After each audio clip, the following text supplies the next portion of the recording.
சென்னையிலேருந்து வந்து ஒரே ரொம்ப டயர்டான மாரி ஆயிட்டு. சரி கொஞ்ச நேரம் ரெஸ்ட் எடுத்துட்டு 4 மணி ஆயிட்டு, டீ போட்டு குடிக்கலாம் அப்படின்ட்டு ஃப்ரிட்ஜை தொறந்தேன். போன வாரம் நான் வாங்கி வச்ச பசும்பால். நானும் திடீர்னு சென்னை போனனால அது அப்படியே ஃப்ரிட்ஜில் இருந்தது. அது கெட்டு போயிருக்கா என்னன்னு தெரியல. நான் இன்னும் காய்ச்சி வைக்கல. அப்போது சரி ஊற்றி காய்ச்சி பார்ப்போம் அப்படின்னு சொல்லிட்டு காய்ச்சி பார்த்தா அது கெடவே இல்ல. அது அப்படியே இருக்குது.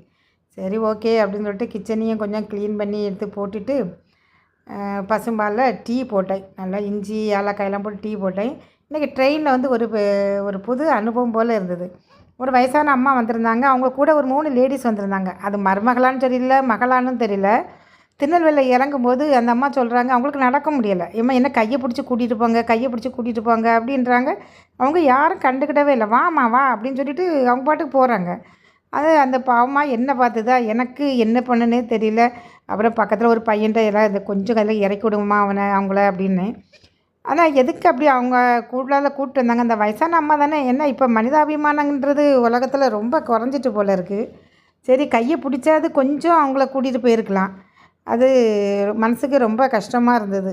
சரி இதுதான் வாழ்க்கை போல். இப்போ உள்ள வாழ்க்கை இதெல்லாம் இப்படி தான் இருக்கும் அப்படின்னு மனசுக்குள்ளே நினச்சாச்சு. ஓகே டீயை போட்டு குடிச்சிட்டு அப்படியே இனி கொஞ்சம் நேரம் வீட்டு வேலைகளை பார்த்துட்டு ரெஸ்ட் எடுக்க வேண்டியது தான். அப்புறம் இனி நார்மல் லைஃபுக்கு வர வேண்டியது தான். Okay friends.